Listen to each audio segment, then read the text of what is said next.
Vamos orar então, né? Vamos agradecer a Deus e pedir a Ele a sua misericórdia, o seu cuidado nesse tempo conosco. Se os irmãos não estiverem ouvindo bem ou ocorrer algum problema, o Frank vai dar suporte para vocês aí. Nós vamos rogar as misericórdias de Deus para que a gente possa passar um tempo aqui com toda a reverência que o Senhor é digno, né? E entendendo que o Senhor continua agindo e falando aos nossos corações. Alimentos virtuais, eles não alimentam, mas a palavra de Deus, mesmo nesses momentos virtuais, alimenta. Então, é o único alimento que nós somos alimentados em situações como essas, em momentos de isolamento. Sem dúvida, um tempo de profunda tristeza para nós, não conseguir exercer aquilo que é característico do povo de Deus.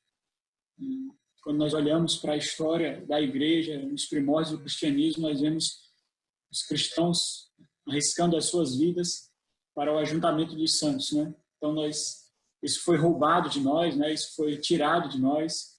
Nosso clamor é que o Senhor nos traga de volta em misericórdia e graça. Então, vamos orar por isso.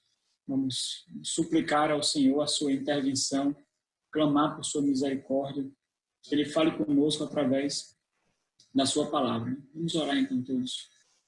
Senhor nosso Deus, o Senhor é maravilhoso, digno de toda honra, todo louvor e toda glória.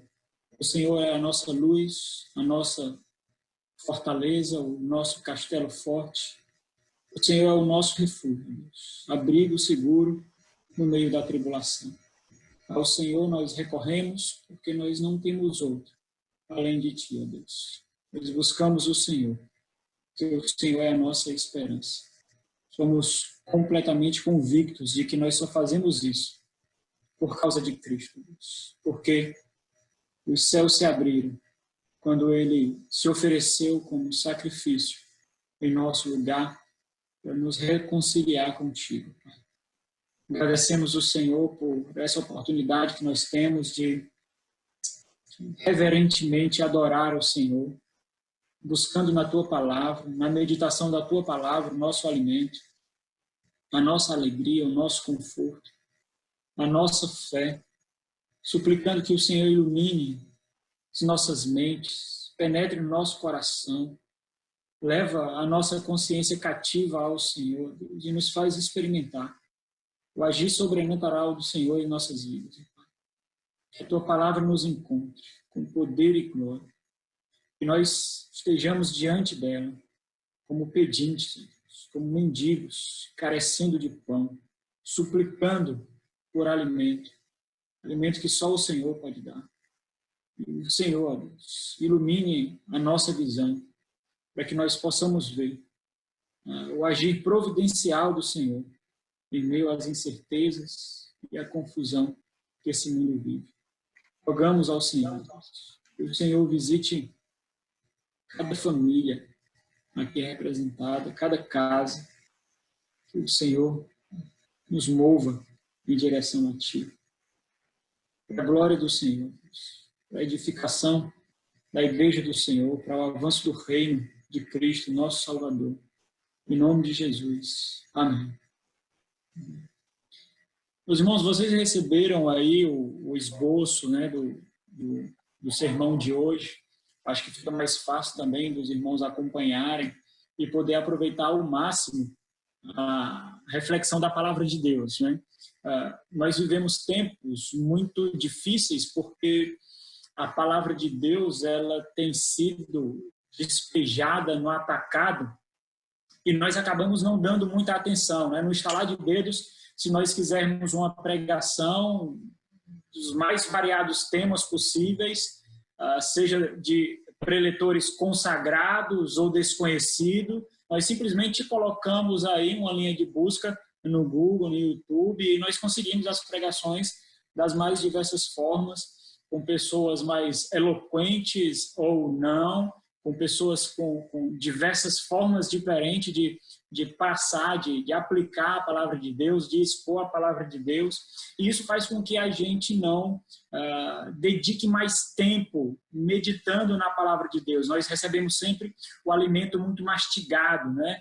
O alimento já é refletido por outro, já é aplicado por outro, já é ilustrado por outro, e nós não temos mais que mastigar. Os nossos músculos espirituais, os nossos músculos cognitivos, eles acabam ficando atrofiados, porque nós não conseguimos sequer fazer uma pequena reflexão da palavra de Deus, por exemplo, para nós mesmos ou para o nosso lar, nos cultos domésticos ou no devocional. Então, nós vivemos esse tempo de apatia de reflexão da palavra de Deus. Então, é muito bom vocês terem acesso ao esboço da pregação, porque vocês podem também aproveitar outros momentos, né, se aprofundando cada vez mais nesse salmo que é tão rico, dentre muitos outros que existem. Hoje nós vamos refletir sobre a misteriosa providência de Deus. Sem dúvida, não é difícil de enxergar que nós vivemos momentos muito difíceis, né? Facilmente nós vemos uma atmosfera ao nosso redor muito densa, muito sombria, muito escura. E em momentos como esse, muitas armadilhas, elas se apresentam diante de nós, se apresentam internamente em nós, se apresentam à nossa forma, e elas são multiplicadas das mais diversas formas, das formas mais variáveis possíveis, seja através de pessoas que nós conhecemos e confiamos, seja através de comportamentos que nós já tínhamos e nós não percebíamos, seja através de pensamentos, mas a verdade é que muitas armadilhas, elas são demonstradas em momentos como esse. Cabe, então, com os olhos espirituais que o Senhor nos deu, com o mistério que Ele nos revelou, com a transformação que Ele nos deu da nossa mente, perceber, discernir o que tem acontecido ao nosso redor e quem tem sido o nosso verdadeiro inimigo e quais são as verdadeiras armadilhas que se mostram a nós. Por exemplo, muitas vezes, quando nós sequer percebemos, o mal, ele continua avançando, não para tirar a nossa saúde simplesmente, não para tirar os nossos bens materiais, financeiros simplesmente, não para tirar o nosso conforto. Esse não é o propósito de Satanás, esse não é o propósito do mal, esse não é o propósito desse reino parasitário que milita, mesmo já sendo derrotado. Nisso tudo que acontece, o propósito dessas armadilhas e do avanço do mal é de tirar de nós a fé. Esse é o propósito. É de quebrar os nossos pés, é de nos jogar no chão, é de nos derribar e matar a fé dos eleitos. São os agentes da oposição, são os cidadãos do reino parasitário, não do reino de Deus, mas do reino opositor. Então, em situações como essas, questionamentos muito sutis, eles tendem a sussurrar a nossa alma. E esse é um termo que vocês devem prestar muita atenção nesse salmo. Na verdade, é um termo em que ele é característico em todo o Antigo Testamento, mas a alma, nesse salmo, ela é muito característica para falar da nossa fé. Então, questionamentos muito sutis sussurram a nossa alma. Imagine lá aquele cenário do Éden.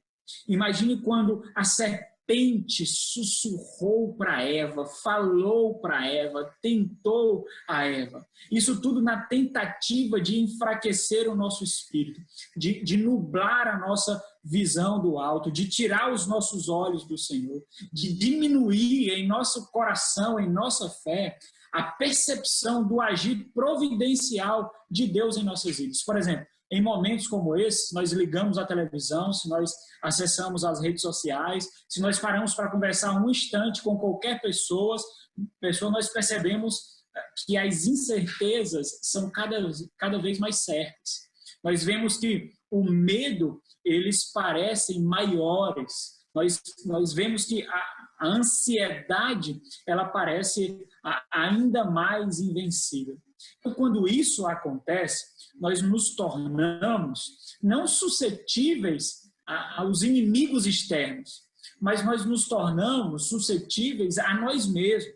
Nós nos tornamos, então, agentes de confusão, não para o outro, mas também para o outro, mas primeiramente para nós mesmos. E com isso, nós acabamos atingindo aqueles, por exemplo, que Deus nos colocou como responsáveis. Nós, de alguma forma, meus irmãos, numa escala maior ou menor, nós sempre influenciamos outro.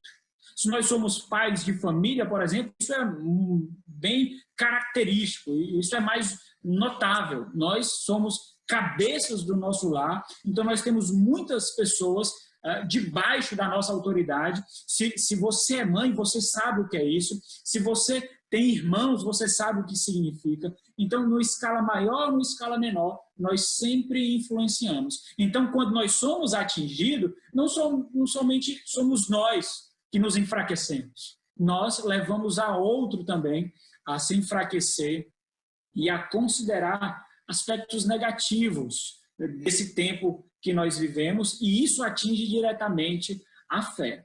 Mas, meus irmãos, diferente do que nós naturalmente pensamos, o problema, como eu me referi, ele não está nas coisas que nós enfrentamos. Lembra que nós não vemos como os que são carnais veem. Nós não vemos, nós não enxergamos como aqueles que não têm o Espírito. Nós temos outros olhos. O véu diante dos nossos olhos, ele foi rasgado. Nós somos cidadãos de outro mundo que ainda vive aqui. O nosso discernimento é espiritual. Então, nós somos cidadãos de dois mundos. Do mundo por vir, do qual nós já experimentamos muitas realidades, mas nós ainda habitamos aqui. Então, nós percebemos que os inimigos não são os governadores, os políticos loucos, egocêntricos, arrogantes, mundando, buscando seu próprio benefício.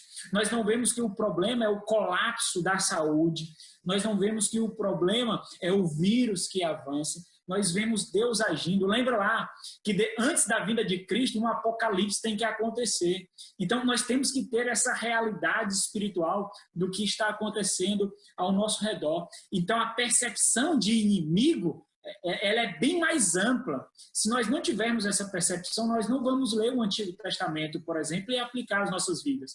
Porque a característica de inimigo lá do Antigo Testamento eram inimigos que empunhavam lanças, espadas, flechas, arcos.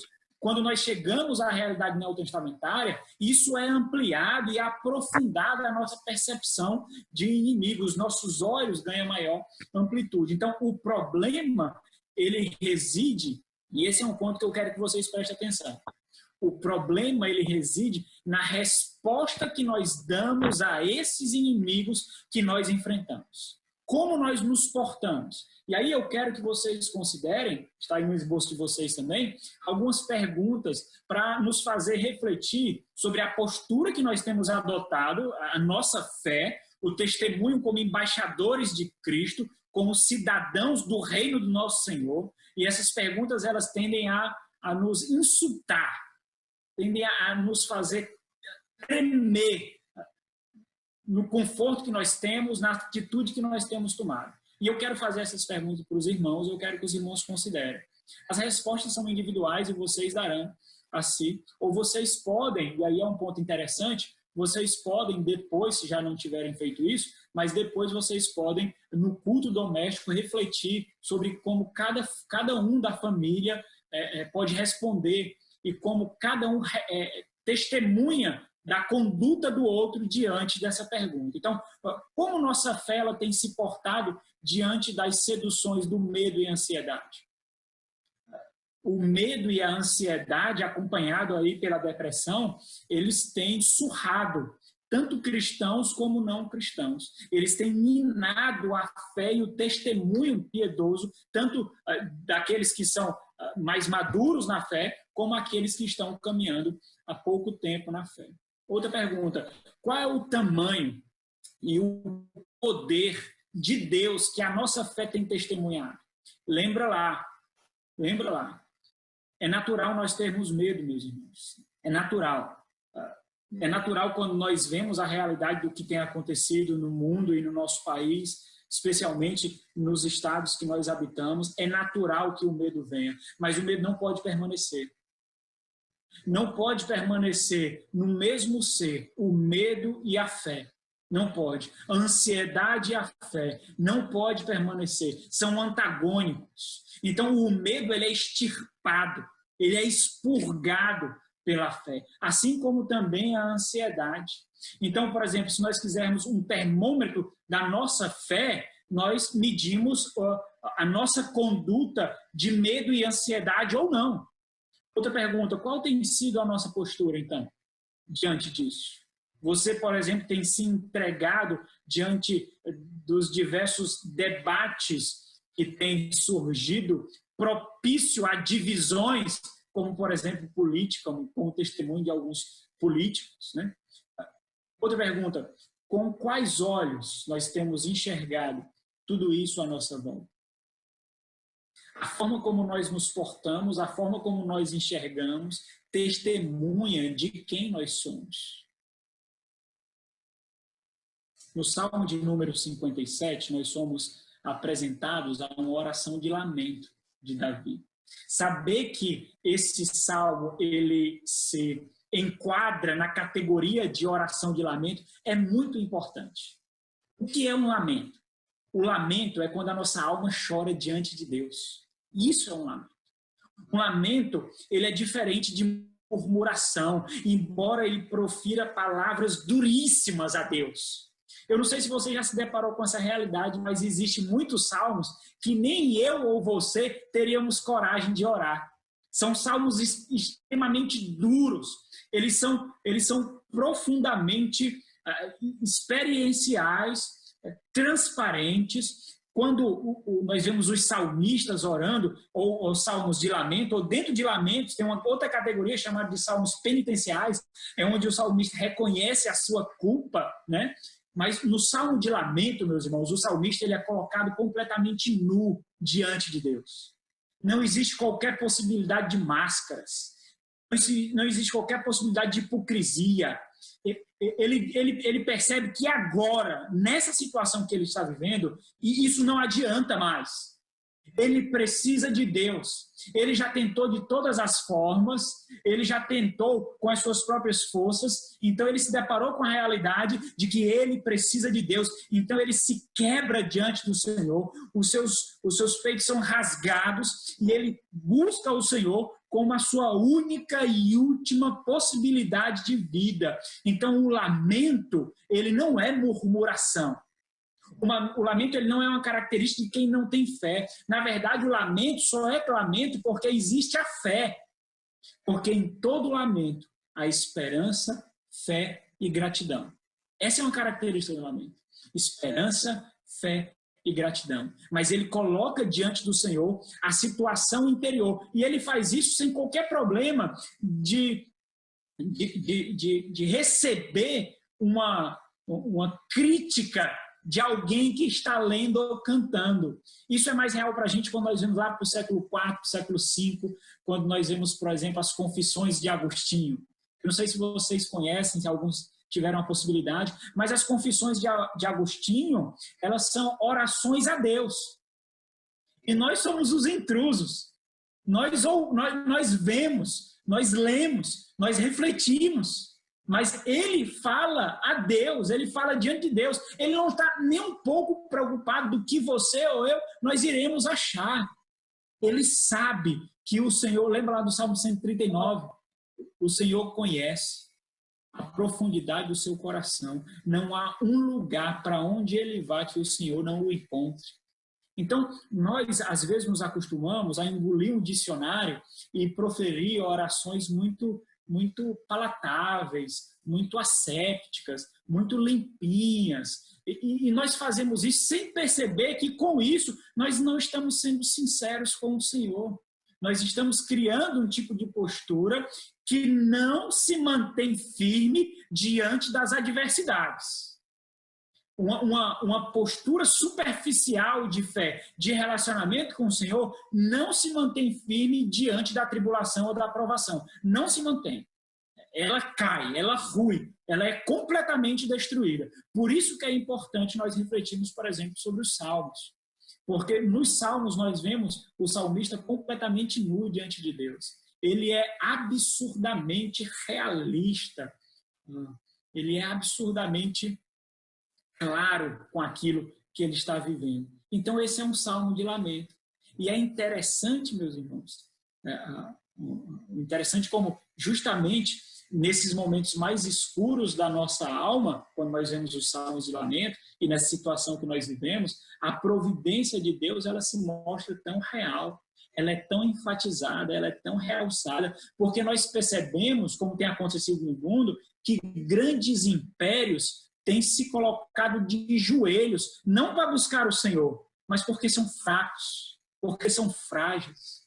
Não adianta ter contas recheadas de dinheiro, não adianta ter grandes monumentos, não adianta ter muitos bens.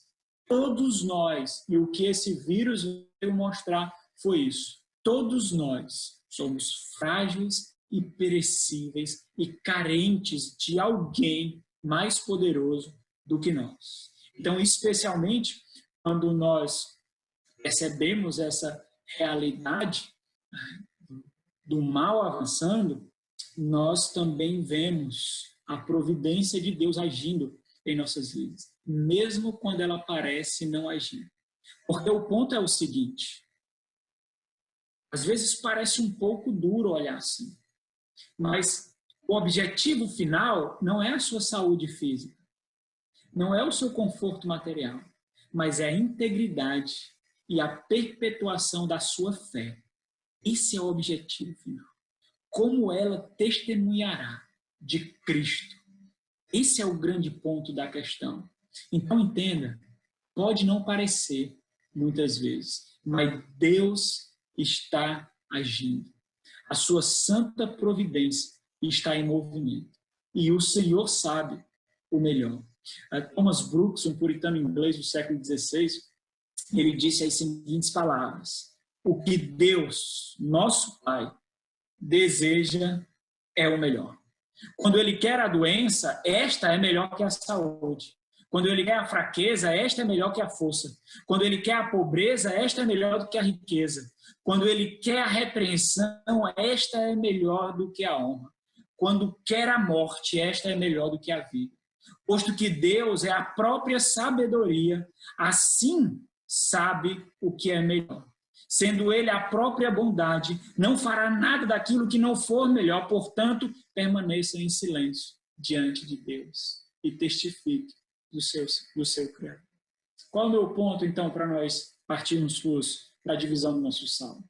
Nós podemos aprender aqui com Davi como nós devemos nos portar em tempos difíceis, independentemente das circunstâncias. Se há algo que nós aprendemos na caminhada cristã e no testemunho das Sagradas Escrituras, é que as circunstâncias, elas não ditam o nível da nossa fé, a profundidade da nossa fé e nem a nossa felicidade, porque a nossa felicidade está no Senhor. A nossa felicidade está em meditar na lei do Senhor e nós fazemos isso para buscar a felicidade meditando nela de dia e de noite. Nossa felicidade, ela não é moldada, não é conduzida pelas circunstâncias. Não é tão volúvel assim. A nossa felicidade, a nossa fé, ela está no Senhor. Então, nós aprendemos aqui com Davi como nós nos portamos diante da dificuldade, das tribulações, das provações. Não por causa de nós mesmos. O Senhor nos sustém, nos preserva, nos mantém, mas por causa da fidelidade pactual dele. Foi ele que prometeu. Foi ele que disse que preservaria todos aqueles que o buscassem por meio de Cristo. Foi ele que disse.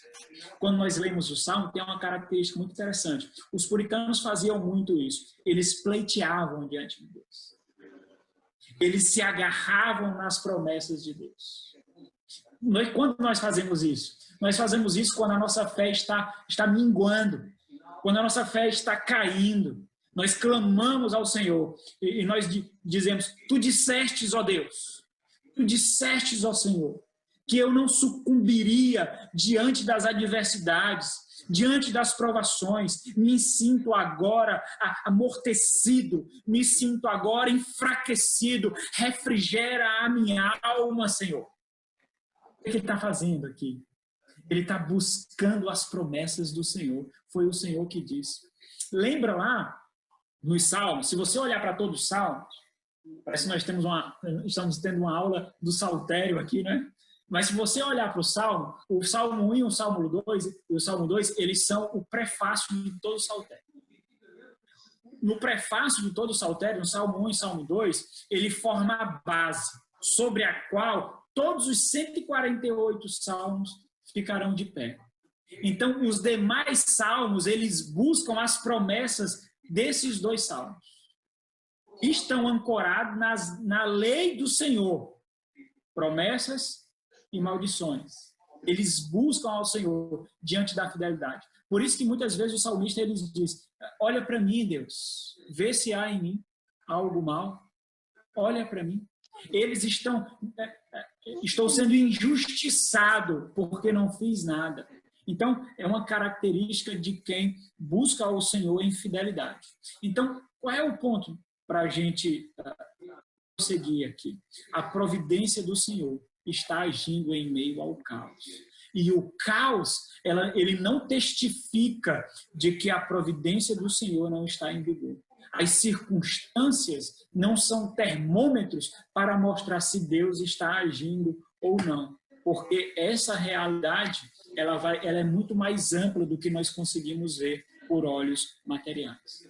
Então, o primeiro ponto é entender o cenário em que esse salmo ele é composto, ele é tecido. É muito importante. Lá no sobrescrito, debaixo do título aí que as traduções colocam, o sobrescrito do salmo, ele diz assim, ao mestre de canto, segundo a melodia, não destruas hino de Davi, quando fugia de Saul na caverna.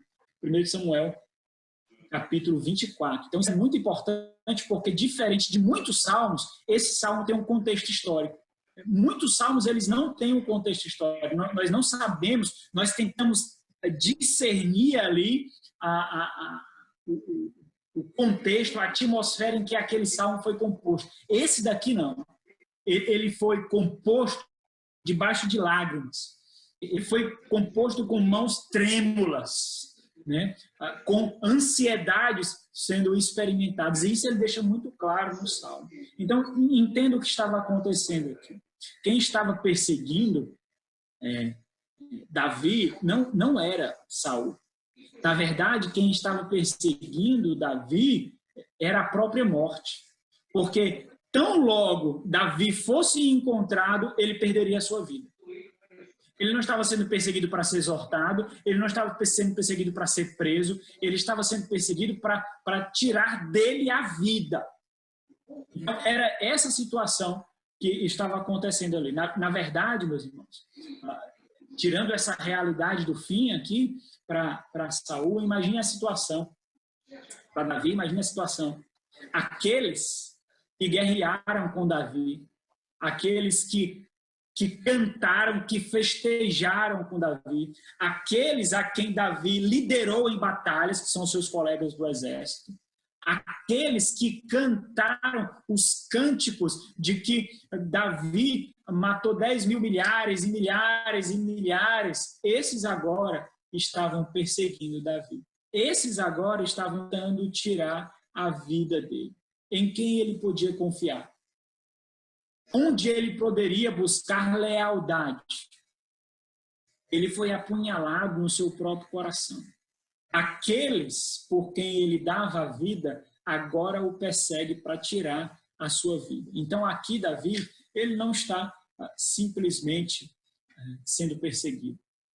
Ele está vendo um rastro de ingratidão, de deslealdade e a morte se aproximando dele, diante do fato de que o Senhor disse que ele seria rei. Ele seria rei. O Senhor prometeu, mas agora o que parece? Ele não parece um rei. Ele não parece alguém que caminha para o trono. Ele parece um moribundo completamente fraco, carecendo de intervenção. Quem pode ajudá-lo? A quem ele irá recorrer? Quem pode oferecer para ele a espada, o escudo? Quem pode oferecer para ele proteção? Ele olha à sua volta, não tem. O que ele faz? Ele faz aquilo que consiste no maior poder cristão. Ele ora. Ele busca o Senhor. Ele rasga o seu peito diante do Senhor. Os seus joelhos são quebrados, para usar uma linguagem mais cristã do que judaica.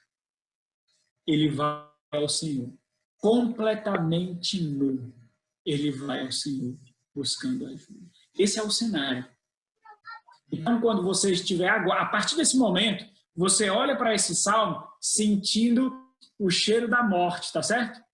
Sentindo o cheiro da morte. E isso aqui vai sendo transformado à medida que o salmo é tecido para aromas de esperança, de paz, prosperidade e eternidade. Mas essa é a situação.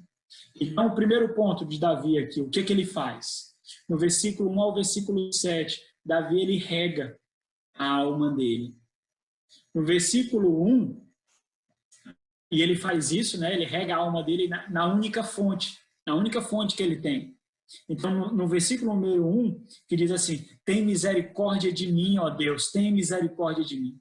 Pois em ti a minha alma se refugia, à sombra das tuas asas me abrigo, até que passem as calamidades. Então, no versículo 1, ele está pastoreando a alma dele.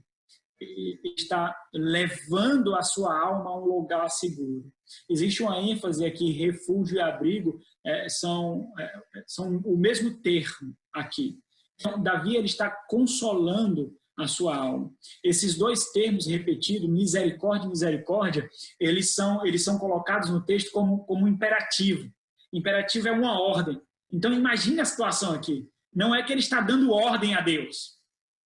Nas Sagradas Escrituras, esse imperativo é chamado de imperativo divino. Quando ele diz, tem misericórdia, o imperativo, uma ordem, né? Ele transmite um profundo desejo, né? Uma profunda volição. Então, o que ele está dizendo aqui, nós não podemos conceber que ele está dando ordem para o Senhor, então ele está mostrando um profundo desejo de que seja a disposição de Deus ter misericórdia dele. O que ele está dizendo é o seguinte, que seja do teu agrado, Senhor, que a tua misericórdia me encontre. Que seja da tua vontade, ó Deus, que a tua misericórdia me encontre. Por quê? Porque parece que não encontra. Naquela situação, parece que a misericórdia não o encontrou, porque ele sofre agora. Então ele está colocando a alma dele. Por que ele fala alma? Por que ele fala alma? Porque ele diz, a minha alma se refugia em ti.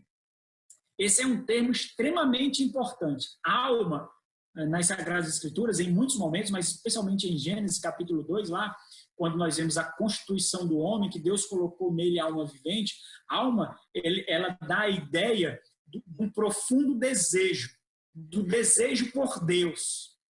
Então, a alma aqui, ela carrega uma ideia de fé, por exemplo.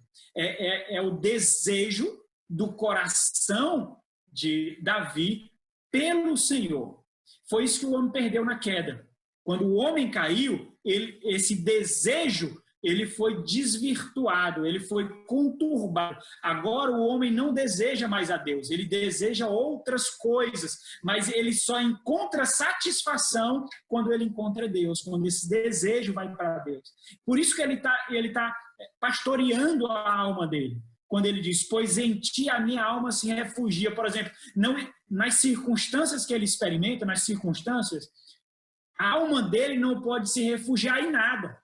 As circunstâncias dizem outra coisa, mas ele conhece o Senhor. Por conhecer o Senhor, ele sabe que o Senhor é misericordioso, ele sabe que o Senhor não muda, ele sabe que o Senhor mantém a sua palavra e o Senhor, no meio de tudo que está acontecendo, está movendo a sua mão providencial. Por isso, mesmo sem sentir, mesmo sem ver, mesmo sem experimentar, ele guarda a esperança dele em Deus. No versículo 2 e versículo 3, Davi, ele ministra a sua alma, apontando o agir de Deus. O versículo 2 e versículo 3 dizem assim, ó, clamarei ao Deus Altíssimo, ao Deus que por mim tudo executa. Por quê, meus irmãos? Lembra lá da fidelidade pactual. Porque Deus tudo executa por ele. Por causa da fidelidade do pacto. Por isso que Deus tudo executa por ele. Não por causa dele, mas por causa da palavra de Deus no pacto. Versículo 3 diz, ele dos céus me envia o seu auxílio e me livra. Cobre de vergonha os que me ferem. Envia a sua misericórdia, olha o pacto aqui, e a sua fidelidade. Então entenda aqui o que está acontecendo. Davi não sente, Davi não vê, naquele momento ele não experimenta, mas ele conhece. Por isso que, se você conhece pouco das Sagradas Escrituras, se você não se dedica em leitura, se você não se dedica em meditação, você não vai crescer em fé. Não vai. E você sucumbirá diante das adversidades. Porque quando você não vê nada, quando você não estiver sentindo nada, sabe o que é que vai manter você de fé? Aquilo que você conhece do Senhor. Aquilo que você sabe quem Ele é e o que Ele fará. É isso que vai manter. Eu acho que você já passou por situações como essa. Eu já passei por situações como essa. Onde a fé, ela parece não existir, onde a providência parece não existir, onde a misericórdia de Deus parece distante, onde a graça de Deus parece ilusória. Em quem nós nos agarramos? Em quem nós nos ancoramos? Naquilo que nós conhecemos do Senhor. E nós trazemos à nossa mente, a sua misericórdia dura para sempre. A sua misericórdia dura para sempre. O choro pode durar toda a noite. O choro pode durar toda a noite, mas a alegria irá raiar. Mas o contentamento irá raiar. Por que nós sabemos isso? Porque nós conhecemos o Deus do pacto, o Deus a quem nós servimos. E isso está encapsulado nesses dois versículos, o 2 e o 3. Primeiro, por quê? Primeiro, porque ele tem a certeza de que tudo o Senhor executa por ele. Por quê? Porque com ele o Senhor fez um pacto. E no versículo 3 ele deixa isso bem claro, quando ele diz, envia a sua misericórdia e fidelidade. Misericórdia aqui é uma palavra hesed, é uma palavra hebraica que significa fidelidade pactual. Literalmente, essa palavra ela está intrinsecamente ligada ao pacto. É a fidelidade, é o amor pactual em fidelidade a Deus. Por isso ele sabe que a misericórdia o encontrará. Porque o Senhor, não é que o Senhor seja fiel a ele, o Senhor é fiel a si mesmo, por causa do pacto que ele fez, dando a sua palavra. O que ele faz, então, quando ele diz, clamarei ao Deus Altíssimo, e ao Deus que por mim tudo executa? No versículo 3 ele diz assim, cobre de vergonha os que me ferem. O que os inimigos fazem? Eles armam ciladas, eles colocam laços, eles constroem armadilhas. É isso que os inimigos fazem. Essa palavra envergonhar aqui, ela literalmente significa confundir. Então, se ela significa confundir, por que o Senhor envergonhará? Porque o Senhor embaralhará a cabeça, os planos, as armadilhas do inimigo e eles não conseguirão executar o que queriam. Foi assim que aconteceu com Saul ou não foi? Foi assim que aconteceu com Saul. O Senhor confundiu as suas estratégias e o envergonhou.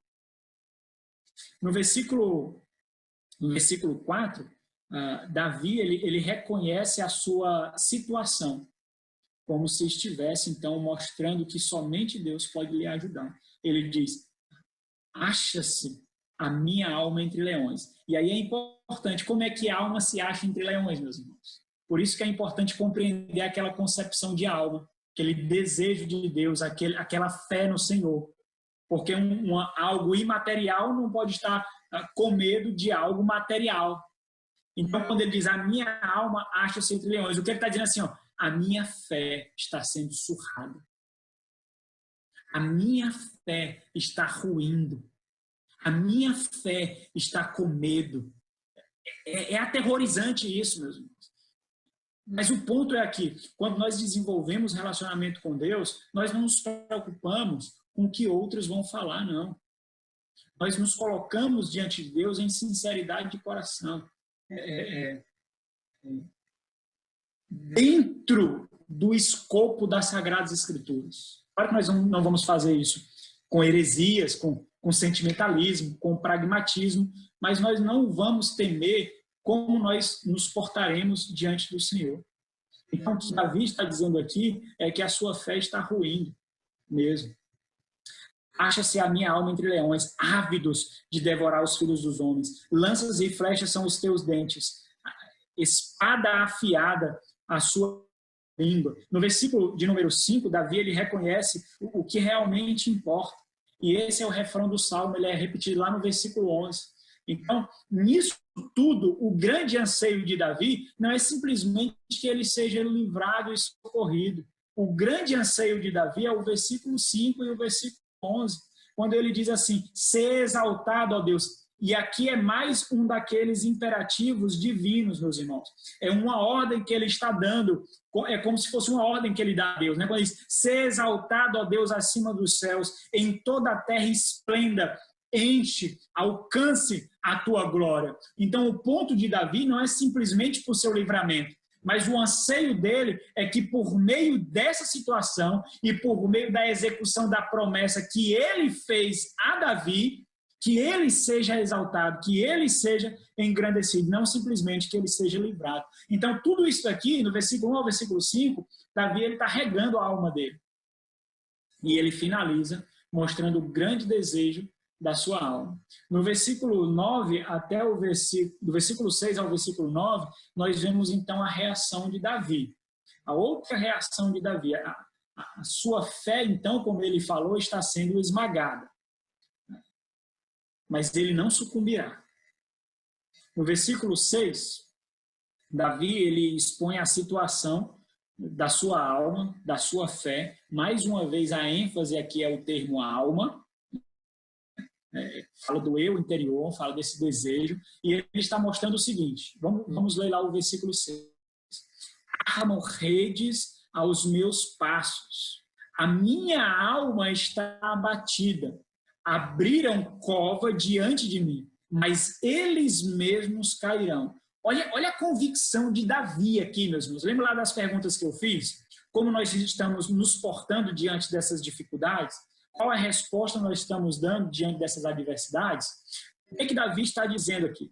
Ele está dizendo que a alma dele, a fé dele, o desejo dele por Deus está abatido, ou seja, está inclinado, mas ele não cairá. Pelo contrário, eles mesmos cairão, os seus próprios inimigos. Os nossos inimigos aqui, quem são, meus irmãos? Os nossos inimigos hoje são os mais diversos. São os vírus, são as doenças, é a morte, é o pecado, é Satanás, são as suas hostes, são os homens maus que são colocados no poder para defender o justo, mas não fazem. Buscam satisfazer as suas próprias vontades e construir para si riquezas. Eles que cairão, eles fazem parte do reino parasitário, dos agentes da oposição, dos instrumentos de Satanás para minar a fé dos eleitos. Mas a certeza que nós temos é que nós somos guardados pelo Senhor, por isso nós não cairemos. A mão providencial do Senhor nos sustentará e eles cairão. Nós já conhecemos o fim. Nós já conhecemos o fim, nós já sabemos como essa história ela findará. No versículo 7 nós vemos a luta, então, contra as incertezas que as circunstâncias apresentam à nossa volta. Então Davi ele declara a sua esperança em meio ao caos. No versículo 7 ele diz, firme está o meu coração, ó Deus. Coração nas Sagradas Escrituras, especialmente no Antigo Testamento, coração, ele fala do quartel-general, do centro das deliberações, né? O pastor Jonas Madureira, naquele livro Inteligência Humilhada, ele fala muito sobre isso. O coração é onde nós tomamos as nossas decisões, é onde nós temos os nossos pensamentos, os nossos raciocínios, e depois nós os colocamos em prática. Então, quando eles, firme está o meu coração, ó Deus, o meu coração está firme. Qual é o sinal de que o coração do crente está firme? Ele diz: cantarei e entoarei louvores. Louvar a Deus em meio ao caos e à tribulação, em meio a incertezas, é um testemunho da firmeza do nosso coração nele. Nós o louvamos, às vezes com lágrimas correndo aos nossos olhos, às vezes com gemidos e soluços, mas nós o louvamos. E esse é um dos maiores testemunhos de fé, porque nós testificamos que mesmo não sentindo, mesmo não vendo, nós acreditamos que aquele que morreu por nós e nos reconciliou com o Senhor consumará a sua obra para a glória do Deus Pai Todo-Poderoso. Nós acreditamos nisso, por isso nós o louvamos. Então ele grita a sua alma. O versículo número 8 é fantástico. Imagine que você está ficando abatido. Imagine que a sua alma, a sua fé está fraquejando. E você grita com ela. E você desperta ela. Você diz: levanta, levanta, alegra-te, mostra a glória do teu Deus. É o que ele diz, não é? Ele desperta a fé dele. E esse despertar, ele redunda em quê? É o que ele vai dizer depois. Mas quando ele diz, ó, os dois termos aqui repetidos, desperta, também estão naquela categoria de imperativo, né? de ordem. Então, ele mostra o profundo desejo que ele tem de experimentar o despertar, a alegria, o florescer da sua alma para Deus. Quando ele diz, desperta, ó minha alma, desperta, e aí ele já diz então o que é despertar, desperta lira e harpa, despertai lira e harpa. Quero acordar a alma. Então, no versículo 9, ele mostra que despertar é louvar e adorar. Render-te-ei graças entre os povos, cantar-te-ei louvores entre as nações. E aquela palavra, Hesed, que fala da fidelidade pactual de Deus, do amor pactual de Deus, é repetida mais uma vez em misericórdia no versículo de número 10. Mas para a gente concluir aqui, meus irmãos, uma vez eu ouvi de um colega pastor falando da diferença, eu achei tão fantástico, foi resumido de forma tão simples, mas tão emblemática. Ele disse o seguinte: lamento, o povo de Deus responde a Deus no sofrimento com lamento. Como nós respondemos a Deus quando sofremos? Com lamento. Por quê? Foi o que esse pastor disse. Ele disse o seguinte: no lamento sem gratidão é murmuração. No lamento sempre há gratidão. No lamento sempre há fé, sempre há esperança. Quando nós lamentamos sem gratidão, sem fé, nós murmuramos, e murmurar é pecado. Então existe uma grande diferença. Talvez nós não praticamos mais o lamento porque nós não conhecemos como nós deveríamos conhecer o lamento. Então é impossível, meus irmãos, não ver a gratidão de Davi, não ver a gratidão desse servo piedoso nessa oração. É impossível não ver o consolo.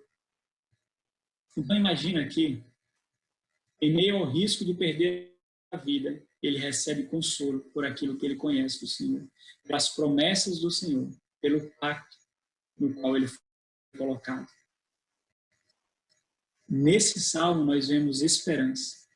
O que guarda a esperança e a fé de Davi aqui não é o que está fora dele, mas é aquilo que habita dentro dele. O Espírito Santo do Senhor o lembra constantemente de quem é Deus e o que esse Deus faz.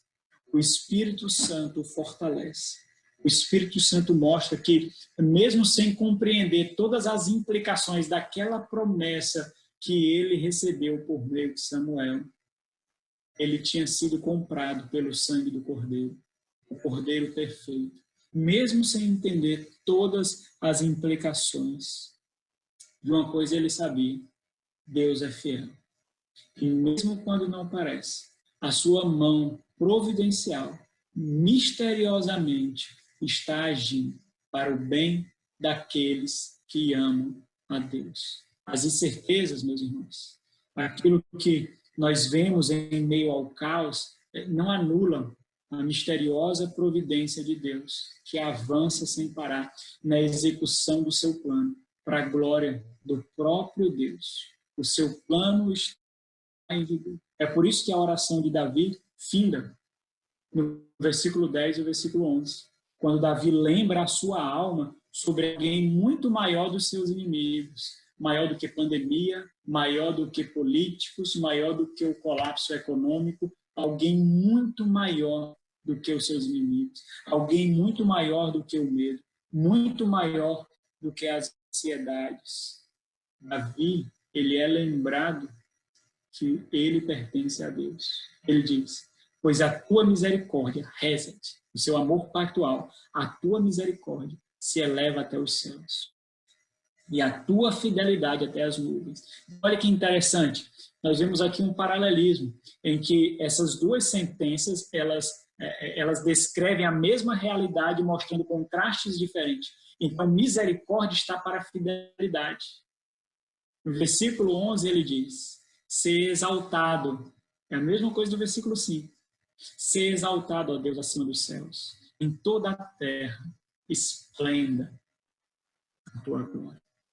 É por isso que nós não sucumbimos, meus irmãos, em meio às incertezas que esse mundo impõe a nós. Porque nós sabemos em quem nós temos crido. Porque nós sabemos quem deu a vida por nós. A fome pode chegar, o dinheiro pode faltar, o teto nós podemos não ter, mas de uma coisa nós podemos ter certeza: a fidelidade do Senhor nunca deixará de nos assistir. Às vezes entubados, às vezes em UTIs, mas a fidelidade do Senhor estará lá. E por meio de cada gemido e por meio de cada dor, Ele é glorificado pelos seus santos, a quem Ele tanto ama e por quem Ele deu o seu Filho. Por meio de gemidos, tomar o cálice da ira de Deus, por mim e por você. O Senhor ama você, o Senhor me ama. E conosco Ele tem um pacto inquebrável. E o fim nós já sabemos. É a glória eterna, ao lado do nosso Redentor. Vamos orar? Senhor nosso Deus, obrigado por tuas misericórdias, ó Pai. Nós não somos nada sem o Senhor. Obrigado porque, mesmo vivendo nesse mundo tão mau, tão perverso, tão doente, tão ignorante, Senhor, o Senhor nos faz experimentar um alívio sobrenatural. O Senhor nos faz experimentar a fé, forjada na cruz do Calvário, que nos prendeu de uma vez por todas em Cristo, o Deus Filho, para todos sempre, e que ninguém e nada pode arrancar. Obrigado por termos os nossos pecados perdoados e a certeza de que o Senhor está agindo, mesmo quando nós não percebemos. Obrigado por esses irmãos, ó Deus, que aqui estão representados. Obrigado pela internet, pelos computadores, os celulares, por todos esses meios que o Senhor providencialmente tem dado à tua igreja, para que a tua igreja não deixe de te glorificar nesse período. Que o Senhor seja com o pastor Fernando Angelim. Fortaleça-o, ó Deus. Levanta-o cada vez mais como o arauto do Senhor. Abençoa a Lana, sua esposa, que ela seja uma coluna nesse ministério, e cada irmão aqui da Igreja Batista Reformada de Belém seja instrumento de glória para o Senhor, Deus. Rogamos ao Senhor por meio de Cristo, nosso Redentor. Amém.